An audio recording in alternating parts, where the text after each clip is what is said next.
Andrew Denman. I love the effort and care he puts into everything he does. I just came back from a few shows and I saw a lot of things that don't have that same kind of love and passion in every single piece. So I'm going to shut up now, introduce you to Andrew Denman, and you guys can hear about his new series called the Pinnacles series. So here's to Andrew and the Pinnacles series.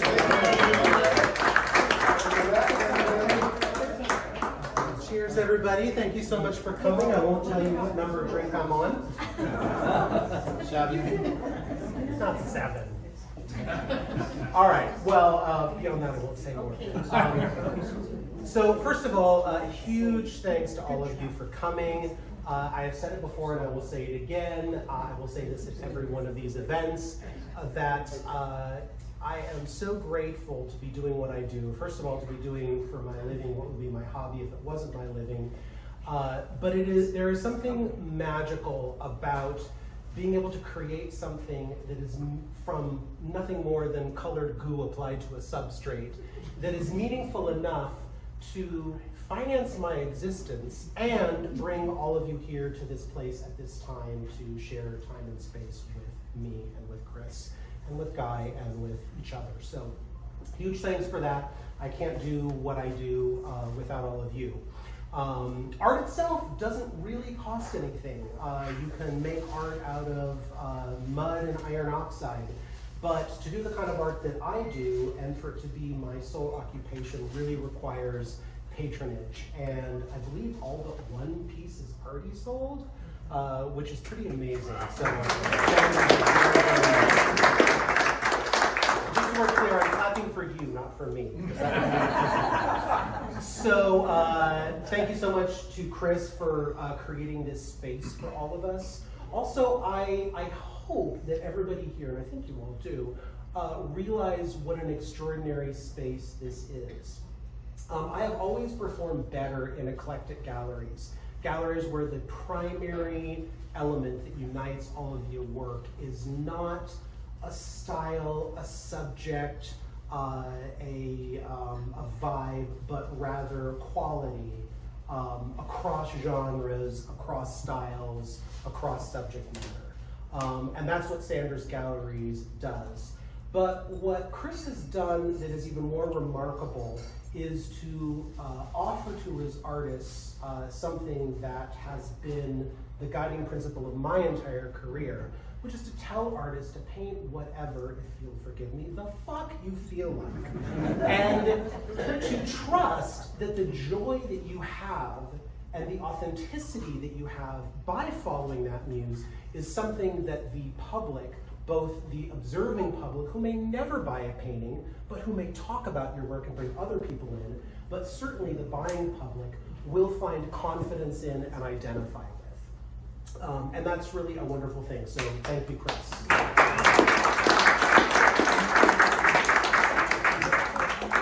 So I'm here to talk about this body of work. Before I do that though, and forgive me, have I told this sort of general group the story of my bartending or not? No. Okay, so I'm going to give you this little snippet. This is Andrew Denman pulling back the curtain, because I'm usually just, so opaque. So in 2008, the housing bubble burst. Right, days before my debut show with Trailside Galleries in Jackson Hole, Wyoming. I still remember getting a call from my mother asking me, did she want me to pull my money out of banks? It was bad. Which we didn't do. Yes. I mean, I appreciated it. You could have done it for me if I needed something done. And it was only a year later that the gallery, Pacific Wildlife Galleries in Lafayette, California, with which my entire career had started, folded. Under really bad circumstances, too, I should add. So it left me a little bit terrified, unsure what I was going to do. And sales were so down, it was the first time since beginning to paint full-time in 2000 that I really started to consider the distinct possibility that I was not going to be able to make a living solely as a professional fine artist. So I decided it wouldn't hurt to have a side hustle. I already enjoyed mixing cocktails, although I didn't know a whole lot about it at the time. I went to San Francisco and put myself through bartending school with the hope that this was sort of the early days of like the San Francisco cocktail revolution, which could be summarized both by cocktails becoming more imaginative and higher end in their ingredients, but also in costing $16, rather than $8. I had hoped that I would be educated in artisanal craft cocktail making at the beginning of this cocktail revolution, at frankly ground zero for it. The cocktail revolution began in San Francisco and New York, and then it sort of merged in somewhere in the middle of the country, I hope. And what I discovered, however, was that what I actually was going to learn in bartending school was to make about 150 desperately mediocre drinks extremely quickly. So I never really learned much that I wanted to learn, but it did sort of get my juices flowing cocktail-wise. So I spent, I think, probably an agonizing 2.5 months pounding the pavement trying desperately to get a job as a bartender. And I was either told, including at some bars where I was like a well-known regular, where I thought, oh, I'll be a shoo-in here, they all know me. We already have bartenders who are fighting for shifts, get lost. In a nice way, but that's basically what they told me. And I applied to restaurants, I applied all over the place. I got told by a cheesecake factory that I might qualify as a table runner. And if you haven't been told that you might be qualified to physically move back and forth in three-dimensional space holding a piece of paper with your BFA in Fine Arts where you graduated first in a class of 412 individuals, and you had been self-employed already for several years, and your very first show you made $30,000, which paid back the entire amount of money that you spent on college, then you really haven't quite been told how to go fuck yourself. But that's basically what I was told. By the way, the language, that's the fourth drink. Wait for the fifth one to kick in. Apologies, or if you're enjoying it, not. Finally, there was a really great seafood restaurant in Walnut Creek called Scott's Seafood. Sadly, they did not survive COVID. Phenomenal restaurant, they were there for like 30 years. Knew everybody there, knew the maitre d', knew everybody. And they advertised that they were having some sort of like a City of Walnut Creek trade show where different businesses would be there hiring. And I thought, oh, this is perfect. I'll go to that. Everybody knows me there. So I showed up looking great in a suit, whatever, but I had not read the fine print, which said that it was like $50 to attend unless you were a member of the Walnut Creek Chamber of Commerce, which not living in Walnut Creek, I was not. And I thought, I don't have $50 to spend on this. So I just snuck in, figuring that I would blend. But I was there for about 15 minutes when I noticed the registration table where people were getting their official City of Walnut Creek name tags once they came in. So I'm feeling very self-conscious that I don't have my name tag. I'm talking to people. It becomes very clear to me pretty quickly that this is a place for people to hawk their wares. Nobody was hiring. So I was wasting my time anyway. And then this very elegant woman came up to me, and again, I was wearing a fantastic jacket, as usual. And she said, oh, you look important. Who are you? And without thinking, I said, I'm no one important. Those are the words that came out of my mouth. And it was a little bit like getting slapped in the face by yourself. And I just thought to myself, okay, you just said that. You are not, even if an opportunity arose in this place, you would not be in a mental space to take advantage of it. You need to leave. So I left. And it was a change in my thinking, and I just kind of thought, okay, the universe is telling me that in a down economy, no one wants to allow you the space or the grace to reinvent yourself. So the universe is telling me it's this or nothing. It's plan A or grab your ankles. So, having that weird shift in thinking and just sort of something clicking mentally, suddenly painting started to sell. I can't explain it, it just did. That's what happened. So I abandoned my any thought of being a bartender, and then weirdly, about a month later, I started getting callbacks. Including one from an as yet unopened restaurant that I had approached because I had been searching online and I saw that they were had applied for a liquor license. So I like sort of snuck in and I contacted them. They had been impressed when I contacted them. Like, we're not hiring yet. They reached out to me and said, we'd like you to be our head bartender. And I said, thank you, no. They were deeply confused. But by then again, I was selling paintings, so I never looked back. But what it did do is get me very excited and interested in making cocktails, which I do to this day. And I'm very excited that in a sort of ancillary way, I can share that with all of you tonight during a Drinks with Denman event, or when I'm doing it for my partner, Cocktails with Coombs. And please don't ever say Cocktails with Denman or Drinks with Coombs. Sorry. Must be alliterative, Chris. Sorry. All right, so that long and sidetracked preamble aside, let's dive into the work. This series is called Desert Pinnacles, and I'm going to talk to you about my process here, if the computer will cooperate. There we go. So the start of this body of work begins with probably one of the most important shows I ever had, which is Enter Denman, A Different Animal, in 2017 at Astoria Fine Art in Jackson Hole. And this show was important because it was the place where I introduced 3 different important bodies of work, at least 2 of which you'll all be very familiar with. My Totem series, my Pattern series, and less well-known, my Ornament series. And there were only very few of these. The totems took off right away. The patterns, I feel like people need to sort of get used to because they're so different, but I've always sold them. I don't think I have any that I haven't sold. But the ornament pieces I thought people would be excited about, but they didn't really seem to catch on at the time. So, which happens. And the idea behind these pieces was sort of, birds are already an animal that are used in ornamentation. If anyone's seen that fabulous episode of Portlandia where they say, put a bird on it, it'll sell. You know, we use birds in all sort of ornamentation. Bird feathers have been used in, or actually whole birds have been used in ladies' hats from the Victorian period on. Birds appear in all sorts of iconography. And I thought, well, what if I sort of treat birds as ornaments in and of themselves? And wouldn't it be fun to kind of posit the theory, what would it look like if birds were sort of hanging from Christmas ornaments? So all of these pieces have some sort of precious metal leaf, just like these pieces here. If it looks silvery, it is 12 karat white gold. If it's gold, it is 23 karat yellow gold.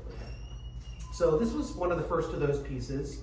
I did these 2 where I was actually also playing around with non-objective color. These are bush tits, which are actually a very grayish, kind of drab sort of bird, but they're known for being very, very acrobatic. If you can get a good look at them at all, which is hard because they're oftentimes sort of in tangles of branches, they like to live inside bushes. They like to hang upside down. They like to be very, you know, Cirque du Soleil-ish. So I thought, let me do them in kind of fun colors, hang them on a diagonal, and again, use the precious metal leaf. So for me, in these pieces, like the birds themselves become decoration, which was kind of a fun concept, I thought. But I also started thinking about what the precious metal leaf meant in terms of suggesting sort of the iconic quality of birds. So this is ornament number 5, I believe the subtitle is The Convocation. And I was kind of thinking about where like the ornament becomes less a Christmas ornament and more like a censer in a Catholic ritual or a scepter head or something like that, where the birds gathering around almost feel like cherubim. And of course the use of a violet and gold palette is again meant to suggest sort of like spiritual transcendence. And of course there's a long history, and I'm actually working right now on the early stages of a series of paintings that are based almost entirely on this idea of birds as the sort of intermediaries between planes of existence, as sort of like physical manifestations of angelic elements. The Greek word for this is psychopomp, where birds sort of ferry souls from the world of the living to the world of the dead. So I think that starts to show up in these pieces. Then I started using the use of gold leaf in even more sort of iconographic applications. This piece is called Icon, and it was inspired by seeing a vervet monkey mother and baby in Kenya on my first trip to Africa. And I want to be very clear that I'm not in any way trying to parody religious iconography here. Rather, I'm trying to use a very well-known, shared symbolic language in order to communicate the reverence that I have for nature. The theme here is nature as church. And in this case, the vervet monkey is the protective mother of her baby, who sort of stands in as the savior of an imperiled natural world. So the ornamentation kind of up in the corners, and also, of course, the disc behind her are 23 karat gold leaf. And I was largely inspired by these pieces. My very favorite art museum that I've probably ever been to, but certainly from my childhood, is the California Palace of the Legion of Honor in San Francisco. It's a beautiful historic building. It's a fairly medium to small size collection, so you can walk through it and really enjoy it and see it in a few hours. They have a really interesting early Christian collection, and there's a lot of Madonna paintings. Almost all of them have this sort of disc behind her that is meant to be sort of a halo and the sun and spiritual transcendence, etc. The palm leaves, again, also show up in this. Oftentimes there is a goldfinch, which in early Christian iconography, the sort of red splash on the forehead was supposed to be the blood of Christ from the crown of thorns. I've supplanted them in this case with sunbirds, which also have red on them and would be found in Africa. Yeah, so this was a whole series that, the use of animals as icons is something that has sort of gone across the body of my work for many decades, but this was perhaps one of the most obvious sort of distillations of that idea. And slight teaser, I'm currently working on a piece which is dealing with the snake in the Garden of Eden in this same kind of context, which I'm really excited about. So on to Pinnacles. So I'm calling these desert pinnacles because there was an actual quote-unquote pinnacle series. I believe there are 6 paintings in that series, if I'm remembering. This was the first one of them.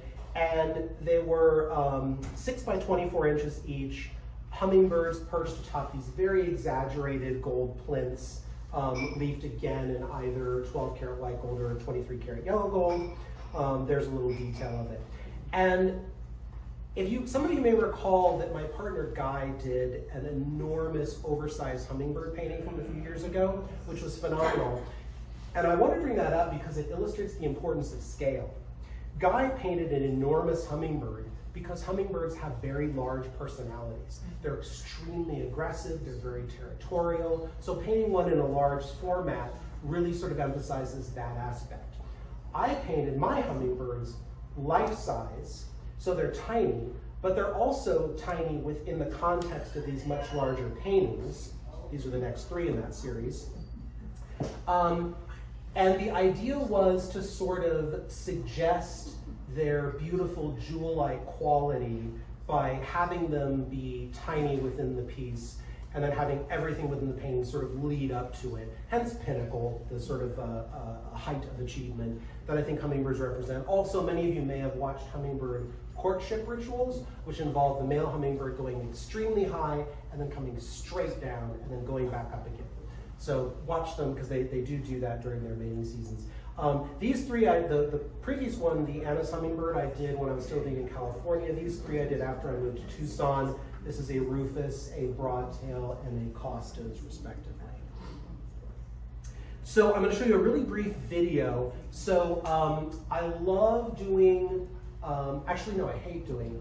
It's very challenging to put together videos that show my entire process. If anyone's interested, please go to my YouTube channel. Just go to YouTube and type in Andrew Denman Art, you'll find me. There are a lot of videos ranging from 6 or 8 minutes to, I think the longest one is 20 or 25, which is the one that is the progress of, the big Saguaro painting, which is on the back wall of the gallery now, one of the more complicated paintings I've ever done. And that'll take you through sort of my whole process. The problem is that recording every step of the painting blunts the process, and it makes a piece that I record that way take at least twice as long and sometimes more than that. And I simply did not have the time or patience to do that for this body of work, or there certainly wouldn't be 6 of them tonight. And by the way, the last one of these, which is the mountain lion, got finished at 3 a.m. Wednesday morning. Having started it, the final push at 9 a.m. the previous morning. So this is I know I suffer from my art. So I'm going to show you this little video, which I did record when I was working on the first Pinnacle series, showing you at least the sort of gold leafing process. So what I'm doing right here is using this very cool masking tape, which can be applied to a curve. It's made for like hobby businesses. Like everybody know that like fantastic Ace Hardware / hobby store on 22nd Street? So yeah, the little hobby store has all this stuff. This masking tape is phenomenal. So anyway, what I'm doing here is because the acrylic paint itself, even when dry, is ever so vaguely tacky, if I want to get a clean edge on the gold leafing, I actually have to mask anything that I'm not leafing, because otherwise I get little fugitive, tiny little specks of gold once I brush off the excess. So what you're seeing me do here is just mask off where I want the gold leafing to go. So here I'm applying what we call sizing, that's the gold adhesive. The stuff I use is called somebody or other's pink stuff. You can find it online. It goes on a slightly milky pink color and it dries clear. Basically, you kind of think of it as like a little bit like contact cement maybe, where you paint it on and then you want it to dry completely, but then it remains tacky for several hours. So here I'm applying the gold leaf. After some experimentation, I only use patent gold leaf, which is where the gold leaf comes attached to a very thin film of tissue paper that you can actually cut, as you see here. Using loose gold leaf, literally you have to wear a mask, because if you breathe on it, $5 worth of gold leaf drifts across the room and sticks itself to a dustbin. So here you see me using a little bone tool. This is a Darrow Flood tool, by the way, T. And I'm sort of pressing on the edges just to make sure I get a clean join up to that tape. Now I'm brushing away the excess with just a very dry brush. And in a moment, I'm going to be peeling it off. There's actually very cool music that a friend of mine scored to go with this, but I forgot to turn on the audio, so. There we go, yes. Jeopardy theme song, absolutely. The correct answer is Argentina. Okay, so here I am peeling off that mask. You can see I get a really beautiful sort of razor edge, which is great. So that's all coming off. And I actually find that I prefer using standard masking tape. That blue painter's tape, which you might think would work better on the surface of a painting, actually doesn't stick well enough. So here I am using a burnished antler tool to burnish the piece. Now, by the way, I know that tool, even though it's really small, looks like a double-ended dildo. I did not make it. It was made by a dear friend of mine, and it's a fantastic tool.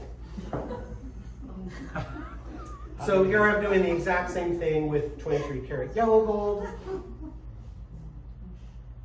Sorry, you get all of me here, so. Are you sure what one was made for? All right, so there we go. That's that little video. Next slide. Whoops. There we go. So quickly about these pieces. So when I'm putting together studies, I usually start, first of all, I'm obviously always using all my own reference. This was a photograph of a coyote that I took from one of the coyotes at the Desert Museum.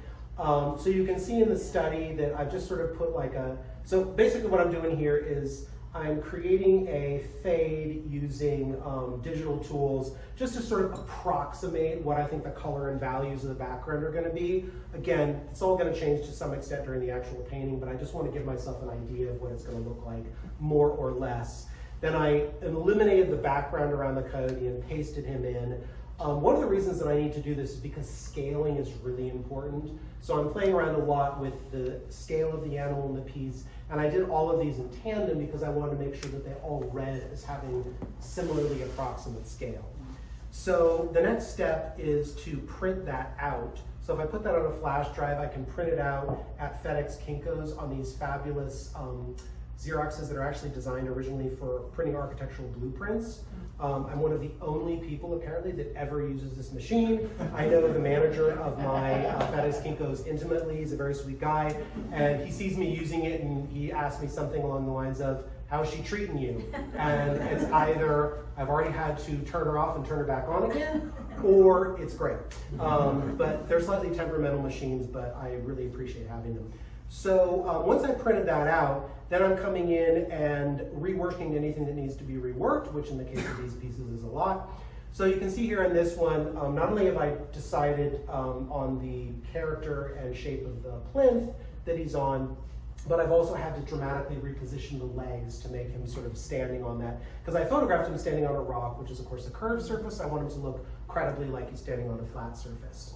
So this is a little detail of that. So unmonkeyed around with photo reference, me cutting, pasting, drawing with white and black colored pencil and grease pencil, China marker, and also using white gesso and black gesso, very dry brush on the paper, allows me to sort of rework what his feet are doing.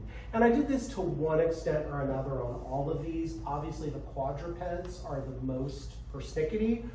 They involve the most sort of reworking to get them, because they're never standing on a flat surface. It's pretty easy to just make a bird be sitting on a perch, but the quadrupeds not so much.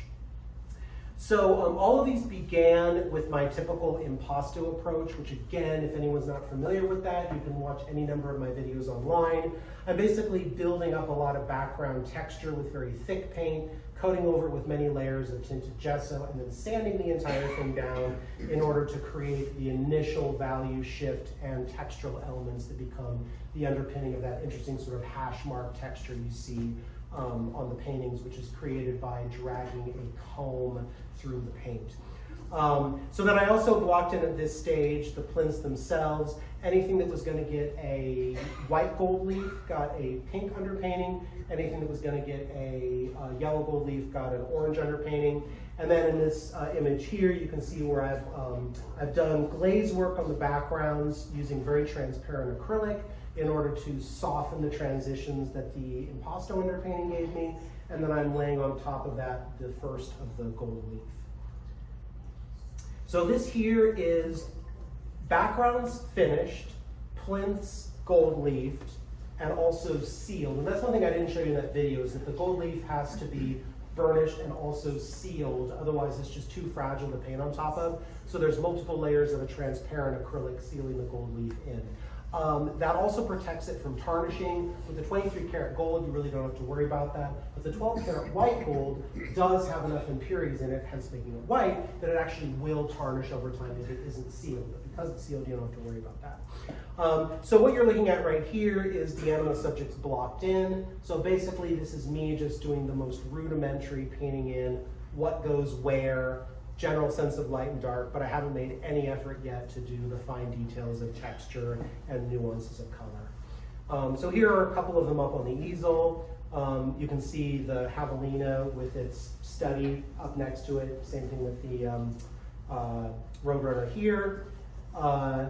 So you can see where I've masked and taped around the owl. So weirdly, the most challenging thing of anything to do with these paintings is actually these very consistent fades from one color and value to another. That's far and away the most challenging. It's far and away the thing that, and some of these I had to do like 2, 3, 4 times.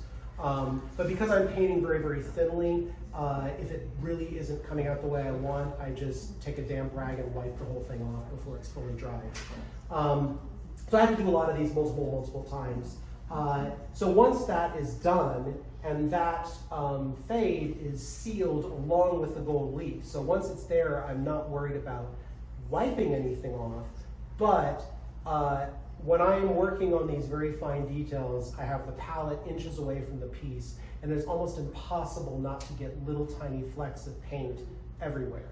So unless I want to spend at least 45 minutes to an hour per piece patching little drops of paint, which why? I go ahead and cover over the entire piece and just have the area immediately where the animal subject is exposed. Also, it makes a very convenient place to wipe off the brush as I'm working, and I'm using primarily about 80% of these animals were painted with a #1 liner brush, which you'll see a close-up of in one of these pieces. So yeah, so there's the shot of the cougar is particularly interesting because you can actually see where I've almost finished the tail. This is 80% done. This is about 60% done. And then this is about 20% done. And then the head is just the blocking in. So that's the head before I've really done any of what I would consider to be the finer nuances of detail. And this guy, I was at the point where I was about I don't know, probably 75% done with him, and before I put in his whiskers. And with that, thank you.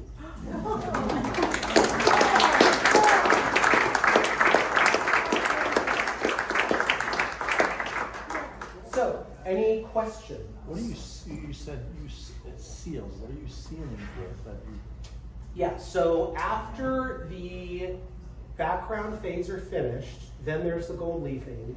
After the gold leafing is done, I first seal with a spray varnish, which is the same spray varnish that I use on the finished piece, which is a Krylon UV resistant clear in matte. Once that's on, I also paint on 2 to 3 layers of a Liquitex matte medium, which is basically just a clear acrylic in matte.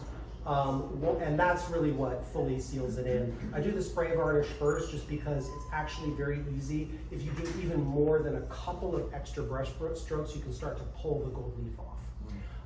Primarily because my surfaces are so smooth. If I was working on a more textured surface where there was some tooth to grab the gold leaf, it would be less of an issue. But I want to be very careful about not lifting off the gold leaf.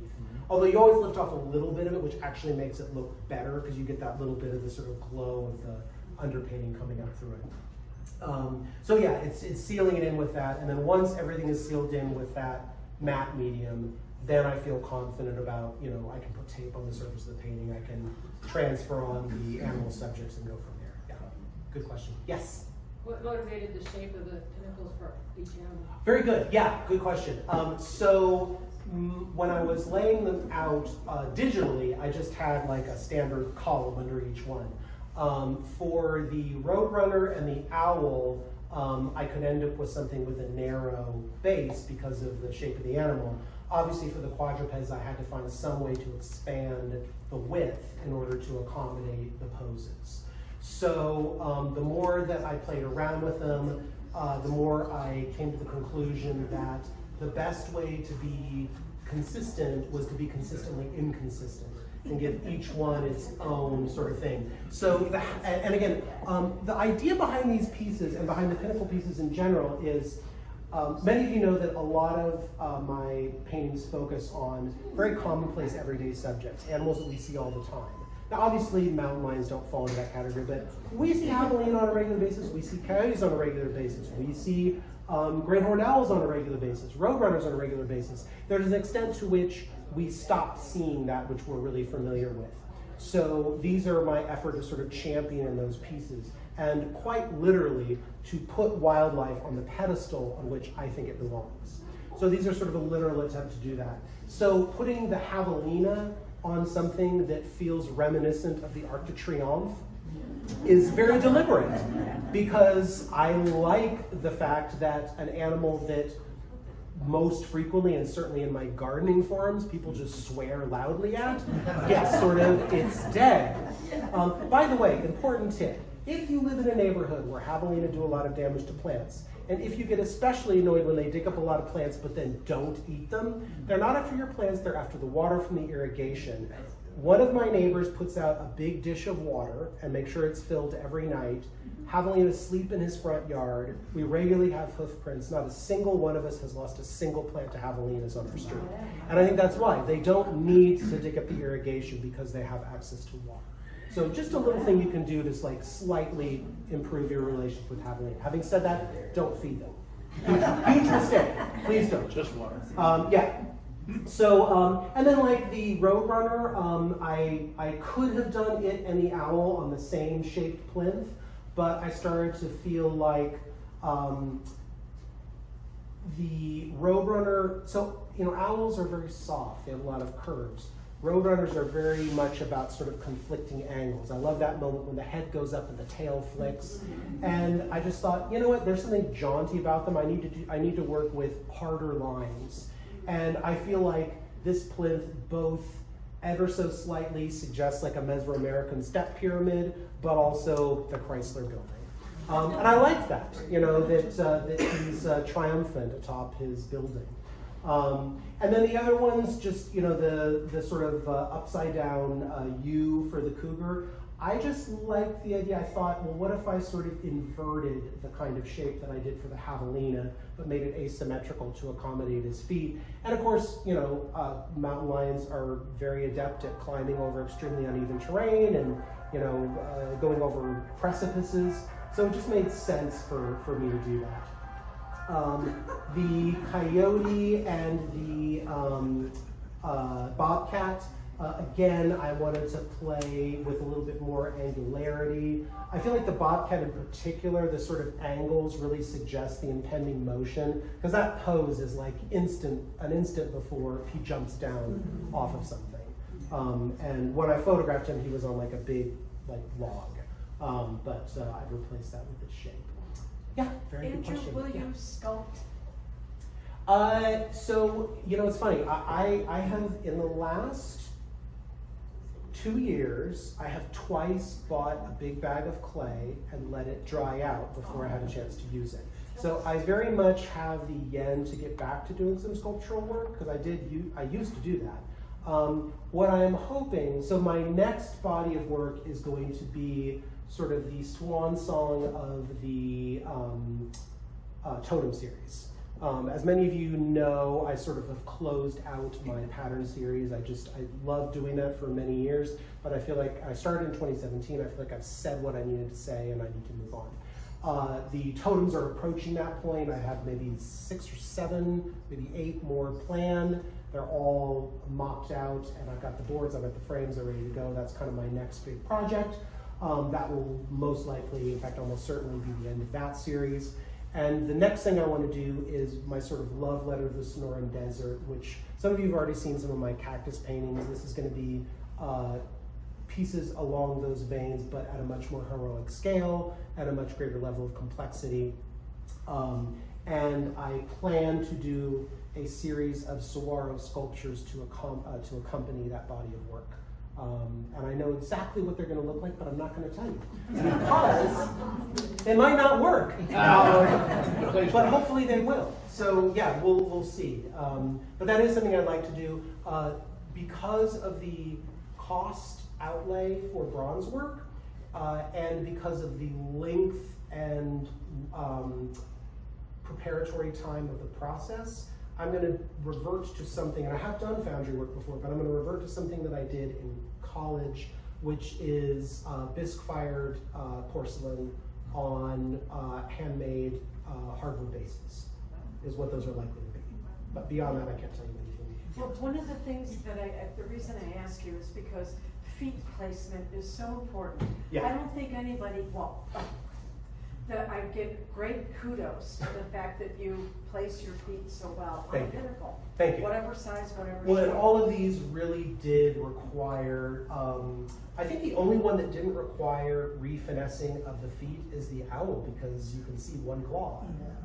Every other one of these involves some significant repositioning of feet. The javelina was particularly challenging because he was in grass, so I couldn't see them at all. The only foot that was visible was the one that's raised. And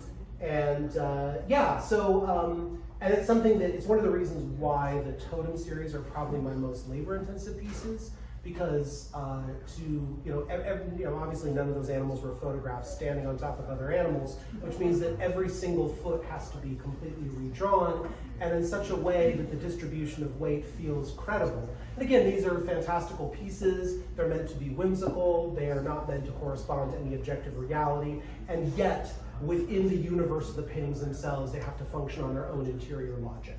They need to feel like, I believe that those animals could stand on each other. So, yeah, thank you for that. That is something that I take a lot of pride in.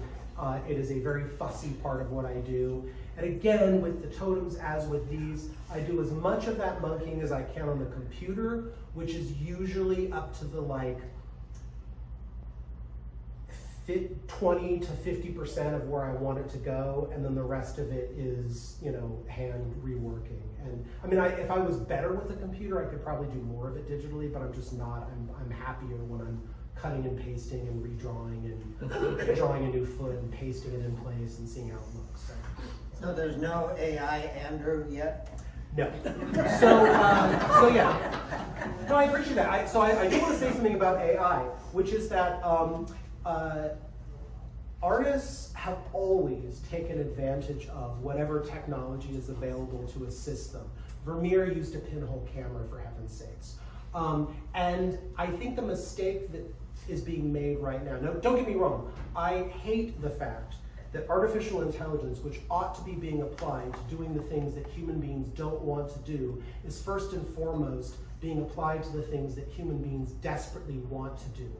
Write a screenplay, create a novel, do a painting, be a professional photographer. It's absurd that the first application is the thing that we least want technology to take over from human creativity, and which it can't really take over from human creativity, because what it can't do as a digital, not even analog to a brain, because it's not that sophisticated yet, to be fair, all it can do is cull the internet and say, this is popular, I should use it. And that's very different from an artist pulling something out of the zeitgeist and contextualizing it in a way that relates to her or his experience. Very, very different.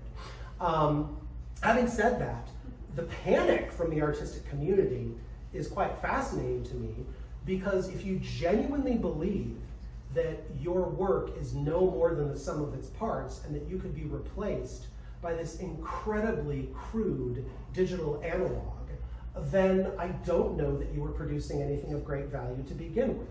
And I know that sounds bitchy, but I am.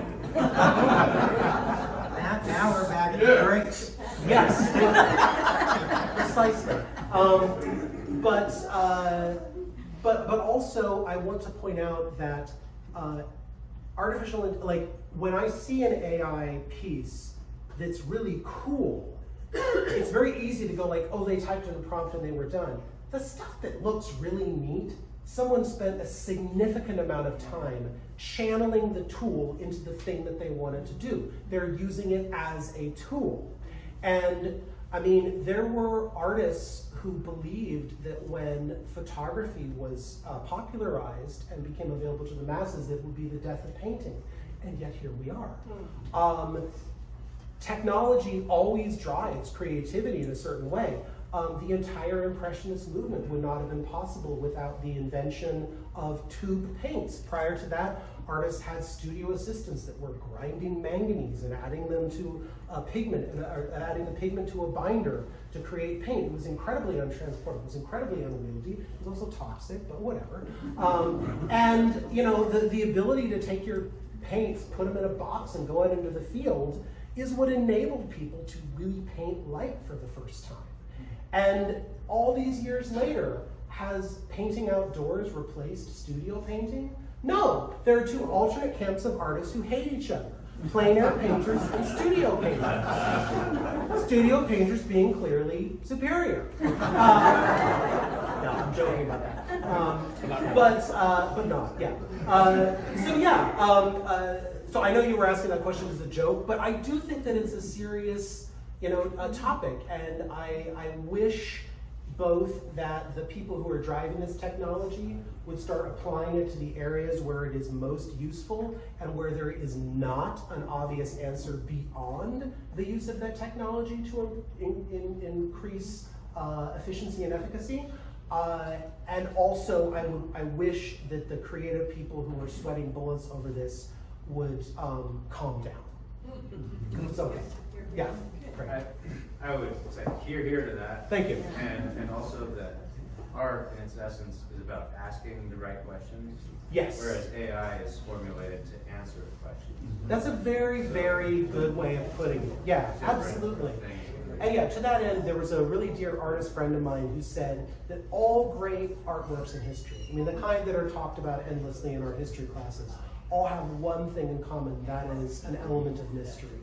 There is something that is asked that is not answered, or at least not answered clearly or directly, that allows room for the viewer to position themselves in the world of the artist and answer the question that the artist poses for themselves.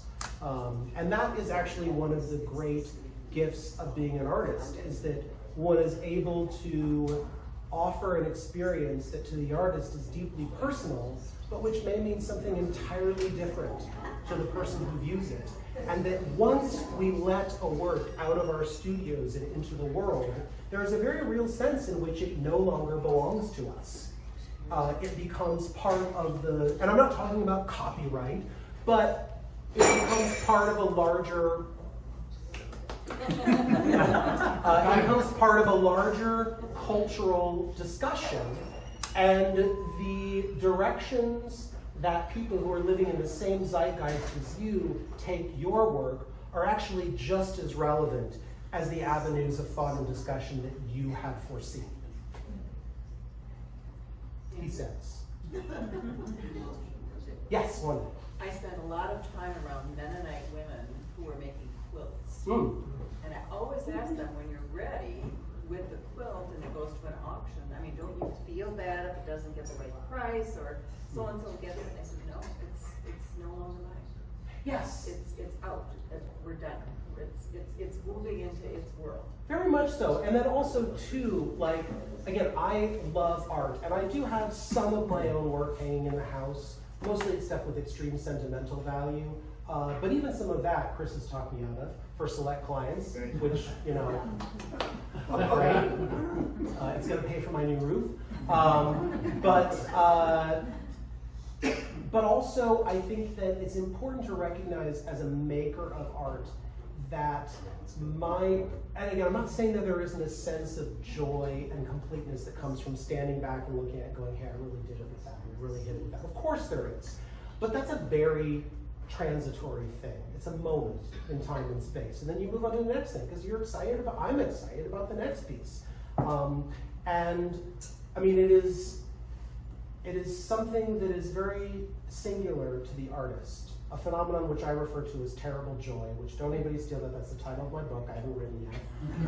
Terrible Joy, the Life of an Artist. Terrible joy is the incredible elation that one feels at creating things, and the desperately sinking quality that you know full well that you will die with thousands of beautiful, nascent ideas kicking at the gelid walls of your brain that will never be born into a reality beyond your own.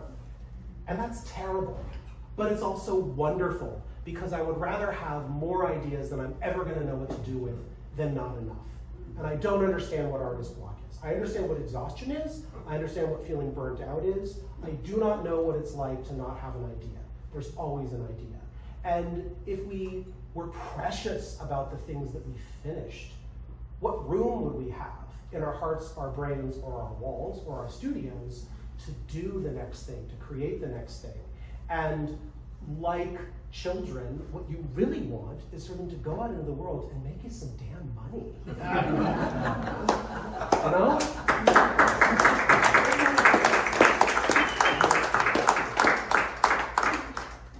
Anything else? Thank you all so very much. I love all of you. I appreciate your presence. Thank you.